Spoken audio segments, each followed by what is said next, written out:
Como ya todos saben, hoy es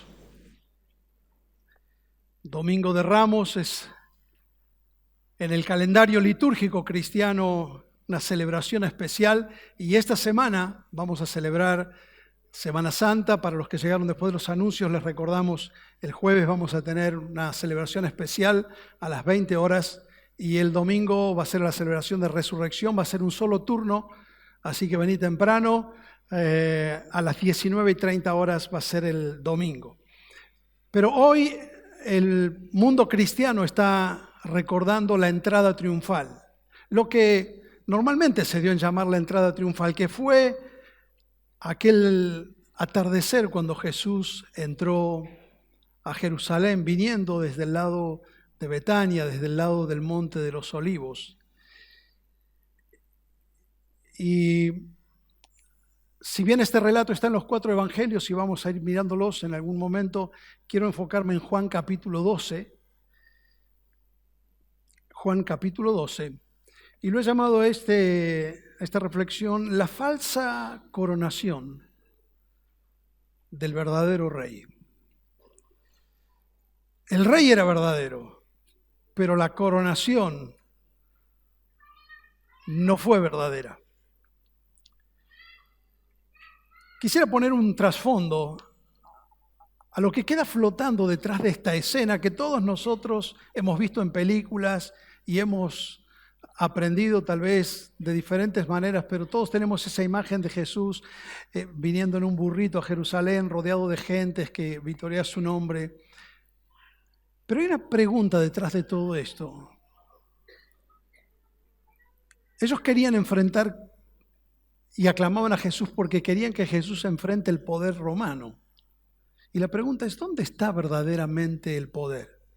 Si yo te pusiese en una pantalla dividida esta pregunta, ¿dónde está el poder? Y te pusiera una imagen de cada lado, sin necesidad de que argumentes, vos pensalo para adentro, no tenés que explicarle a nadie. Cuando ves dos imágenes y tenés que elegir cuál es más poderosa, ¿dónde está el poder? Este es para ver si están despiertos. ¿Cuál tiene más poder de estos dos?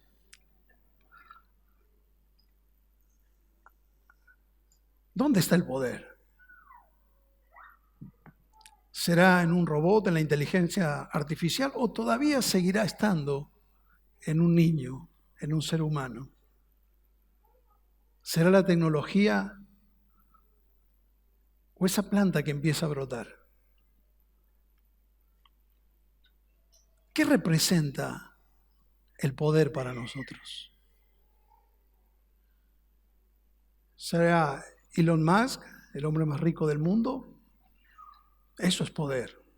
¿O será una pobre mujer que trabajó por años atendiendo leprosos desposeídos en Calcuta, la Madre Teresa? Si yo lo pienso en secreto, ¿dónde está el poder frente a esta imagen? ¿En orar? ¿O en las riquezas? ¿En un caballo militar o en un burrito? ¿En una celebración de reconocimiento o en una muerte solitaria? ¿Dónde está el poder? Voy a leer desde el versículo 12. Al día siguiente, las grandes multitudes que habían venido a la fiesta de la Pascua, al enterarse de que Jesús se dirigía a Jerusalén, tomaron ramas de palmeras, y salieron a recibirlo, gritando a voz en cuello: «Hosana, bendito el que viene en el nombre del Señor, el Rey de Israel». Jesús tomó un burrito y se montó en él. Y se cumplió la escritura que dice: «No temas, oh hija de Sión, mira que aquí viene tu rey montado sobre un burrito». Al principio sus discípulos no entendieron lo que sucedía, pero después que Jesús fue glorificado, se dieron cuenta de que se había cumplido en él lo que de él ya estaba escrito. La gente que había estado con Jesús cuando él llamó a Lázaro del sepulcro y lo resucitó de entre los muertos, seguía difundiendo la noticia. Por eso muchos que se habían enterado de la señal realizada por Jesús, salían a recibirle. Pero los fariseos comentaban entre sí: ya ven que no logramos nada. El mundo se va tras él. A medida que nos acercamos en el relato de los evangelios hacia la última semana, el relato se va haciendo más lento.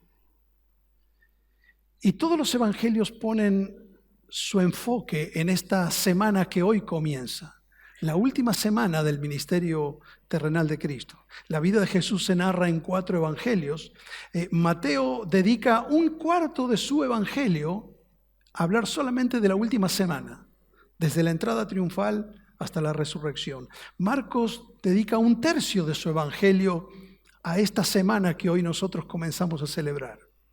Lucas le dedica un quinto de su evangelio a esta semana y Juan le dedica la mitad de su evangelio a esta semana.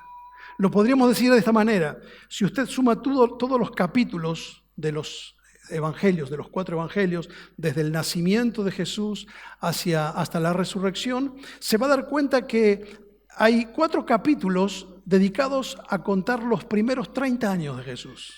Para los primeros 30 años solamente hay 4 capítulos.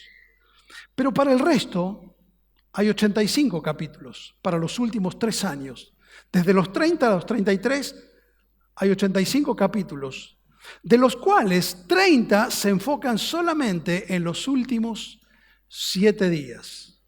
Es decir, que un tercio de los relatos evangélicos se enfocan especialmente en esta semana. ¿Por qué es tan importante? Porque es ahí donde está el propósito por el que Jesús había venido. Él no vino a fundar una religión. Él no vino a combatir los poderes políticos, aunque los confrontó. Él había venido con una misión que la gente que lo está vitoreando ese día todavía no ha logrado entender. Cuando miramos la escena, por un lado vemos la influencia que ya Jesús tenía en la comunidad, en la sociedad. Para el tiempo de la Pascua peregrinaban de todos lados y Jerusalén, que es una pequeña ciudad, se veía abarrotada de gente que después iba a dormir en las aldeas, hacían carpas como anillos alrededor de la ciudad y bajaban cada día hacia la ciudad. Se movían más o menos en promedio 1 millón de personas. Y Jesús para ese momento ha recobrado tanta popularidad que dice el texto que la gente había venido, las grandes multitudes, con un propósito que era celebrar la Pascua. Pero es como que ahora cambian el plan de vuelo. El foco de atención no está en el templo y en las celebraciones litúrgicas y religiosas. Es que Jesús, hay una persona que se roba la atención y frente a la noticia que Jesús está viniendo, la gente no corre al templo, la gente sale de la ciudad. En el camino que baja desde el Monte de los Olivos para recibir a Jesús. Y los fariseos frente a esto dicen: no podemos hacer nada, el mundo se va tras él. Jesús ha llegado a ser la persona más influyente, no solamente en ese momento, lo ha sido hasta el día de hoy. Y a medida que pasa el tiempo, cada vez más. En la época del iluminismo, en la época del positivismo, las filosofías que empezaron a gestar el siglo XX, los filósofos decían: en el siglo XX la religión va a desaparecer, la gente va a perder la fe. Ya no va a hacer falta la fe. Va a haber tanta tecnología, tanto progreso que la gente no va a necesitar la fe. Sin embargo, un famoso filósofo francés a mitad del siglo XX dijo: el siglo XXI será religioso o no será. Es decir, el hombre está haciendo una regresión a cualquier tipo de religión. Necesita creer en algo, pero en medio de todo eso, Jesucristo sigue estando en el medio de la escena. Y por eso el mundo se para esta semana para recordar a aquel que nació de la bienaventurada Virgen María, que vino a morir por nuestros pecados, que resucitó y vive para siempre. Su influencia sigue vigente. Pero a medida que vemos cómo las multitudes rodean a Jesús, por otro lado vamos viendo la perplejidad de los discípulos, la confusión que ellos tienen. Si has prestado atención al texto que leímos, dice el verso 16, al principio sus discípulos no entendían lo que estaba pasando. Recuerde que Juan, cuando está escribiendo el Evangelio, lo está escribiendo casi 80 años después, ya ha pasado mucho tiempo, y entonces ahora mira para atrás y dice, nosotros no entendíamos bien qué estaba pasando. ¿Pero por qué? Porque hay una asimetría entre el estado de ánimo de la gente y lo que pareciera ser que es el estado de ánimo de Jesús. No se condice, porque por un lado la gente grita, vitorea a Jesús, dice, como dice el versículo 13, Hosana al que viene en el nombre del Señor, lo están proclamando el Rey de Israel. Y si vos hubieses estado en esa caravana, imagínate las personas rodeándolo, empiezan a tirar los mantos delante del burrito que viene llevando a Jesús y arrancan palmas, hojas de palmeras y están haciendo una reverencia y tiran las palmeras, y mientras todos están gritando, vos estás en la caravana y te das vuelta y esperás verlo a Jesús saludando con los dedos en B.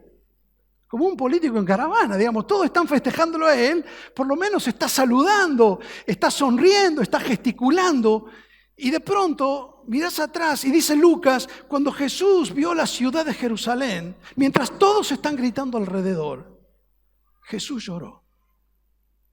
Y entonces ahí vos decís, hay algo que no me cierra.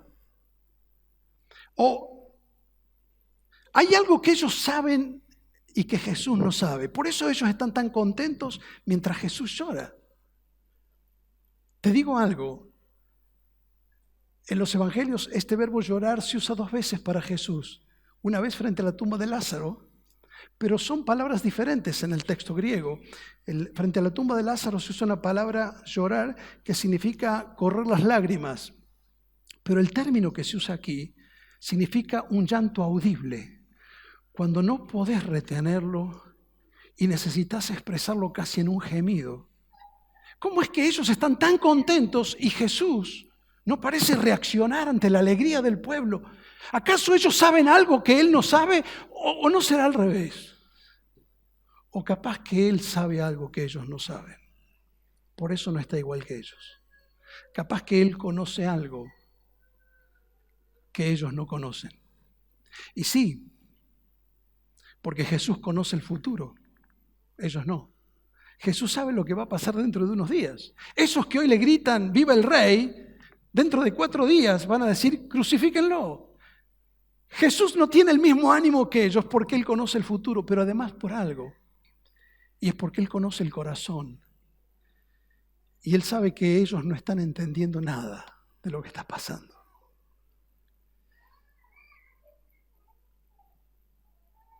Cuando Jesús ve la expectativa y la algarabía del pueblo, es obvio que ellos no entienden lo que está pasando. El texto dice en Lucas que la multitud era numerosa y tendían sus mantos. Ahora, esto es un acto monárquico. Ellos están viviendo esto no como una celebración, está bien, era religiosa para ellos, pero era una celebración política. Ellos estaban así, querían nombrarlo a Jesucristo como rey. Tantas veces le dijeron a Jesucristo que tenía que ser rey, y frente a cada milagro Jesús le decía, no lo comenten a nadie. Y ahora Jesús se presta a este momento, y ellos están diciendo, es el momento, es ahora o nunca, y entonces empiezan a tomar sus mantos. ¿Qué significa esto? Nosotros en nuestra cultura no lo entendemos. Pero en el segundo libro de Reyes, en el capítulo 9, se cuenta de un momento cuando Israel estaba en un tremendo caos y el profeta Eliseo recibe la orden de Dios de nombrar un nuevo rey. Eliseo manda a su sirviente a Ramot de Galaad para ungir el nuevo rey. Cuando este sirviente llega a ese lugar, entra a un lugar donde hay varios príncipes y guerreros que están reunidos hablando, y él llama a uno que se llama Jehú, lo llama aparte. Lo lleva aparte y le dice, así dice el Señor, te consagro como rey de Israel, y lo unge como rey. Cuando este muchacho Jehú, que era hijo de Josafat, vuelve con sus amigos a la sala donde estaba el resto, los demás dijeron, ¿y qué pasó? ¿Para qué vino el profeta desde allá a verte? ¿Qué noticia hay? Y este muchacho, medio en incredulidad todavía de lo que está pasando, les dice, me dijo, el Señor me envió a consagrarte como rey. Y dice, 2 Reyes capítulo 9, que en ese mismo instante, todos los que estaban en la sala se quitaron su manto y lo pusieron en el piso y dijeron, Jehú es el rey, para que él se pare arriba de ese manto. ¿Sabe qué quería decir eso? No somos dignos de pisar el mismo suelo que vos. Reconocemos y te honramos. Y esto es lo que la gente está haciendo con Jesús. Pero no solamente tienden sus mantos, sino que toman las hojas de palmera. Y otra vez, es algo que a nosotros no nos dice mucho. Y esto tiene una historia política muy fuerte para los judíos. En el siglo II a.C., en el año 168, los judíos estaban siendo oprimidos por un apéndice que había quedado del imperio griego, se llamaban los Seleucidas. Y surge ahí un caudillo llamado Judas Macabeos. Y él dice, vamos a hacer frente a los griegos. Y a pesar de que estaban en desventaja, por eso en su libro histórico de Macabeos aparece esa frase que tanto el presidente hoy usa, que la victoria, la fuerza no está en la fuerza de los soldados, sino en la fuerza que viene del cielo. Eso es de Judas Macabeos. Y él le dijo, aunque nosotros somos menos y somos débiles, con la ayuda de Dios vamos a poder. ¿Y saben qué? Pudieron derrotar al ejército griego. Estoy hablándoles 168 años antes de Cristo, cuando Judas Macabeos vuelve con el ejército y con los soldados, que era muy rudimentario, vuelven a Jerusalén y recuperan el templo, ahí establecen la famosa fiesta de Hanukkah, la gente lo recibió con palmeras, con hojas de palmeras. Y a partir de ahí, las hojas de palmeras simbolizan para Israel la independencia. Es que no vamos a estar bajo el gobierno de ningún imperio. Este es el pórtico, he podido estar en este lugar, es la única sinagoga que usted puede ver en Israel, puede visitar, que queda en pie, en ruinas, en Capernaum, es una sinagoga donde Jesús estuvo. La entrada, si usted mira arriba, en el frontispicio, tiene 2 palmeras. Ahí tiene una foto más de cerca. Porque eso le recordaba, y eso usted mire, hasta en monedas actuales en Israel lo usan. Esta es una moneda que acuñaron en la época de los macabeos, se llama prutot, y en esa moneda que acuñaron después de la liberación le pusieron una hoja de palmera, una palmera. Les recordaba el deseo de ser independientes, de ser libres. Entonces hay toda una connotación política en esto. Ellos están diciendo, Hosana, bendito el que viene en el nombre del Señor. Y esa frase que a nosotros tampoco nos dice mucho, está sacada del Salmo 118. Esa es una frase que está dentro de un himno que se llama Hallel, judío, que ellos cantaban en la Pascua. Entonces es como que se está dando todo. Jesús viene, Él ha hecho milagros, ha confrontado a la corrupción de los líderes religiosos. Tiene poder, habla como nadie. Y ahora viene a nosotros y justamente lo recibimos como rey, pero además estamos justo en el momento de celebrar ¿qué? La Pascua. ¿Y qué recordaban los judíos en la Pascua? Era la fiesta de la independencia. Ellos recordaban que cuando eran esclavos en Egipto, soberanamente, sobrenaturalmente, Dios los hizo libres de un imperio. Entonces cierra todo, es ahora o nunca. Pero frente a esto, aparece la humildad y la actitud de Jesús, que se sube a un burrito. Ahora, ¿por qué? Caminó 33 años, hizo miles de kilómetros a pie. Ahora está llegando a Jerusalén, viene caminando desde el norte, desde Galilea. Y en los últimos metros necesita un burrito. ¿Qué hay en esto? ¿Qué hay en esto? Jesús les quiere demostrar que el poder no está donde ellos creen que está. Jesús está cumpliendo una profecía que está en Zacarías capítulo 9, verso 9, que dice que el Mesías vendría montado en un burrito.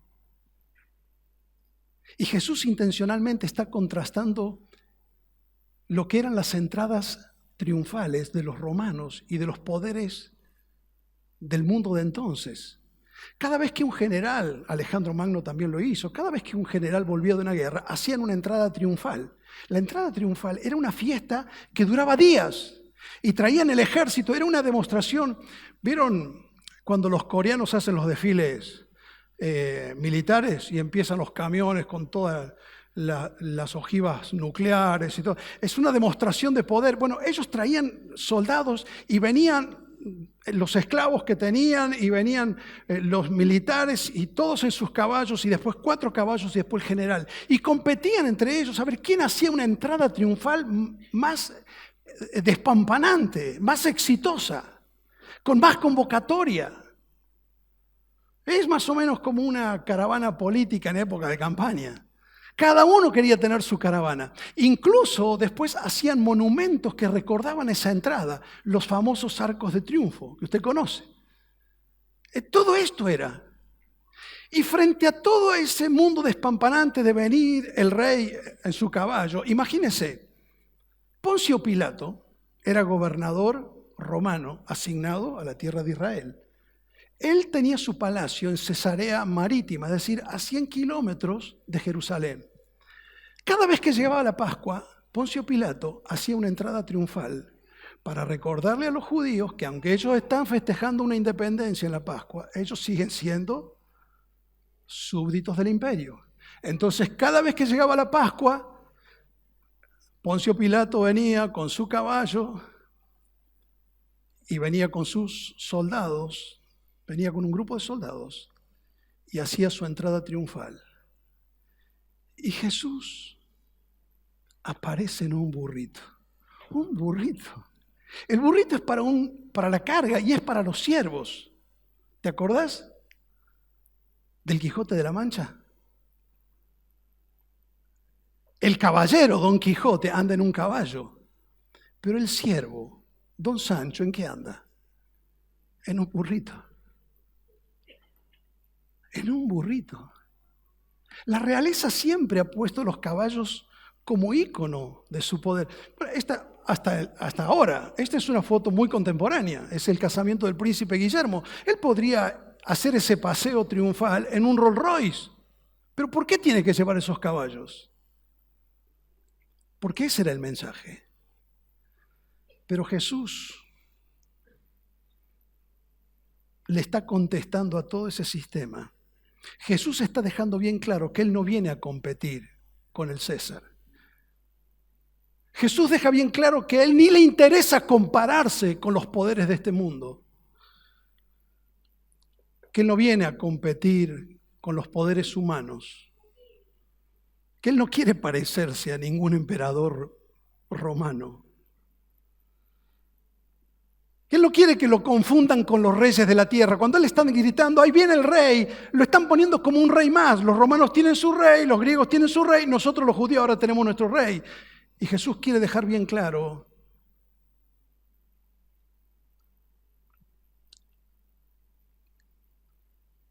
que Él no quiere ser un rey más. Que Él está hablando y estuvo hablando de algo totalmente diferente. Que Él viene a dar su vida por una realidad totalmente opuesta a los que ellos están pensando. Que la razón por la que Jesús vino a este mundo no fue política.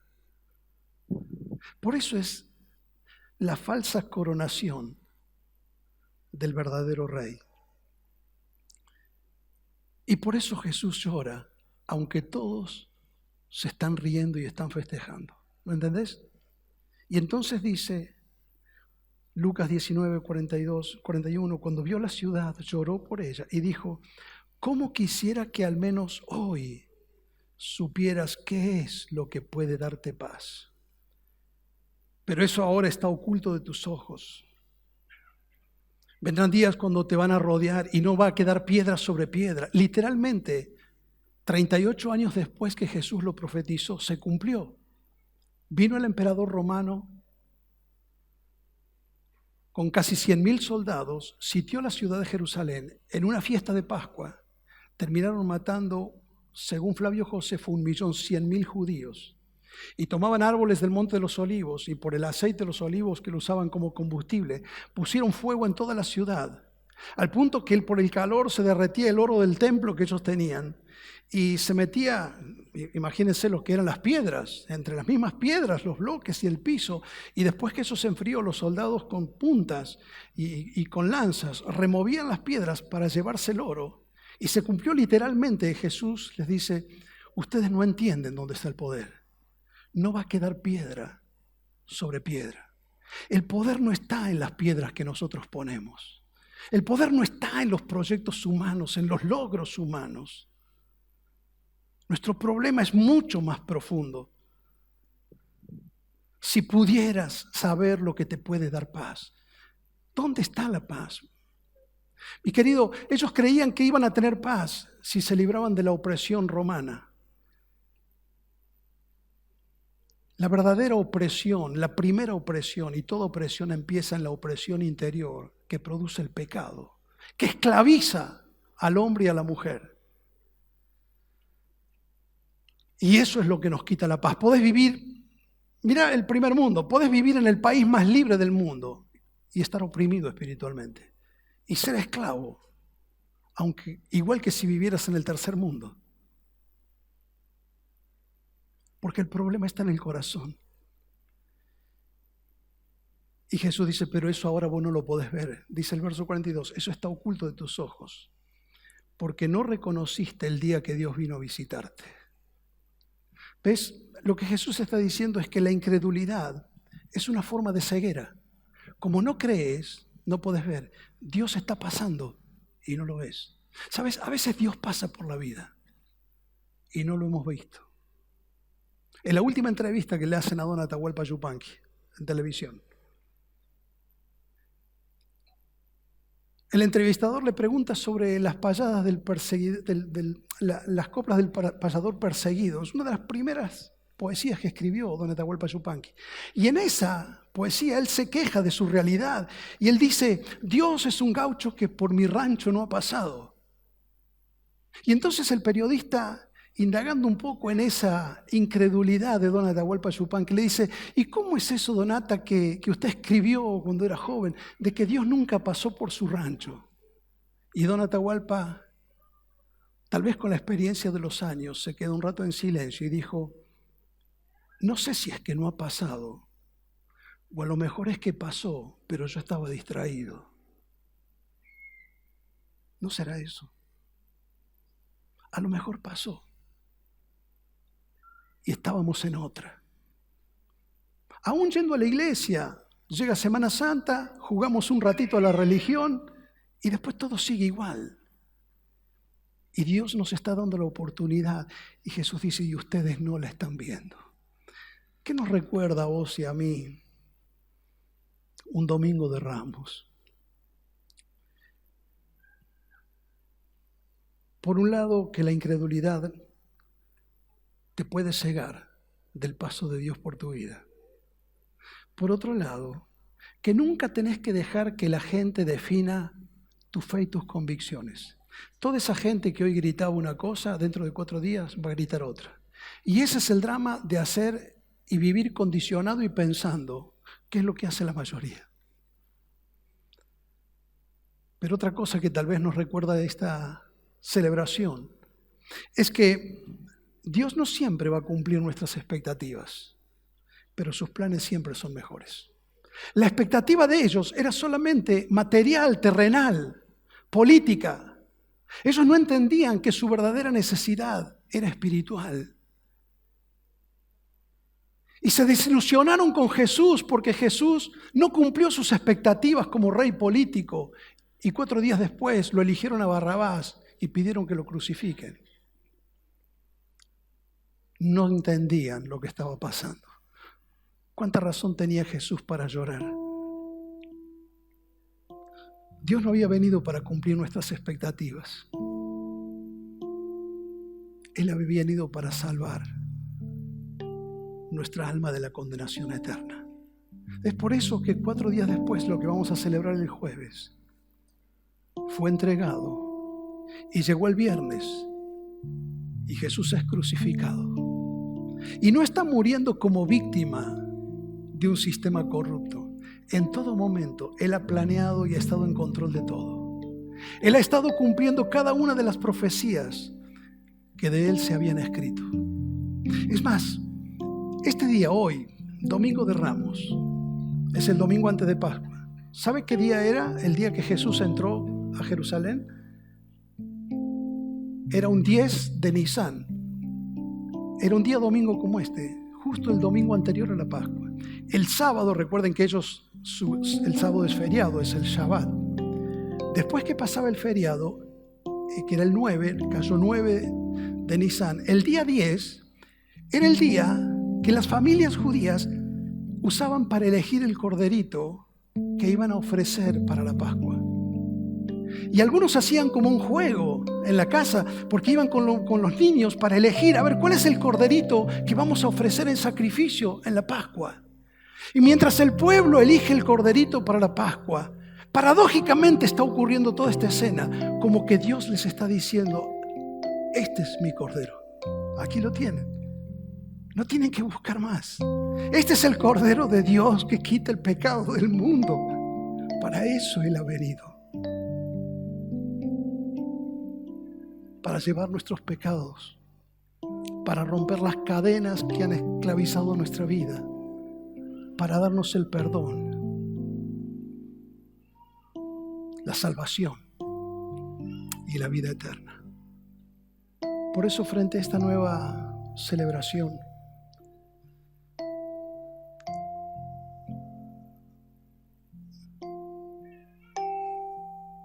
quisiera recordarte lo que cada Pascua les recuerdo. La vida puede parecerse mucho a la Semana Santa. La vida puede tener momentos como este Domingo de Ramos, donde parece que Dios nos ha defraudado. No hizo lo que pensábamos que iba a hacer, lo que creíamos. La vida puede parecerse mucho a Semana Santa. Tiene domingos como estos, en los que sentimos que Dios nos ha defraudado. Pero la vida también se parece a Semana Santa, porque también suele tener jueves como el próximo jueves, donde hay gente que te traiciona, donde los que estuvieron con vos ya no están,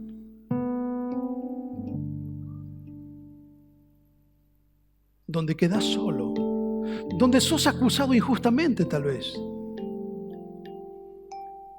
Y la vida se puede parecer mucho a Semana Santa, porque suele tener un viernes como el próximo viernes, en el que parece que Dios nos ha abandonado, como dijo Jesús en la cruz, donde parece que la injusticia puede más que la justicia, que la mentira puede más que la verdad, que la corrupción puede más que la honestidad. Y entonces, ¿para qué? La vida puede parecerse mucho a Semana Santa, porque también suele tener sábados como el próximo, donde se ha perdido toda esperanza, donde todo lo que soñamos se fue por la borda, donde el cielo se ha cerrado, la tumba se ha cerrado, no hay más esperanza. Todos pasamos momentos, decimos, ya no hay más esperanza. Son esos sábados de la vida. Pero sabes, la vida puede parecerse Semana Santa, porque tarde o temprano llega el domingo de resurrección.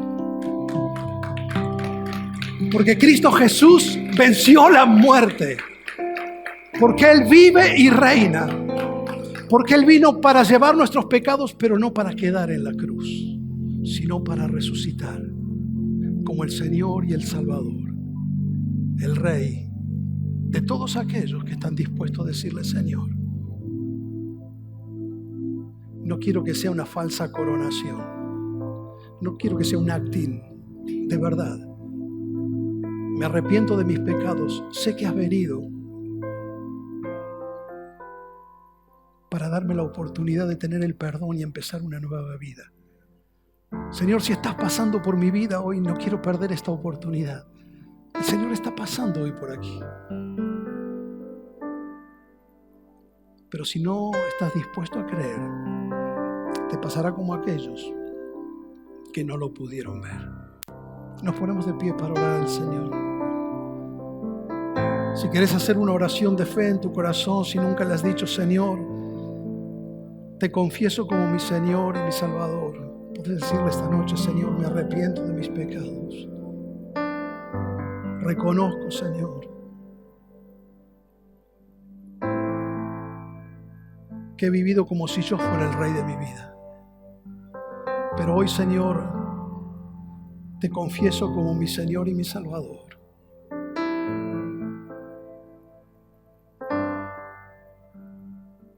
Te entrego mi vida para seguirte, Señor. Gracias por el perdón, la libertad, la salvación, por morir, por resucitar, por darme en Cristo la esperanza de la vida eterna. Señor, gracias por todo lo nuevo que empieza en la vida de cada persona que sigue a Jesús como Señor y Salvador.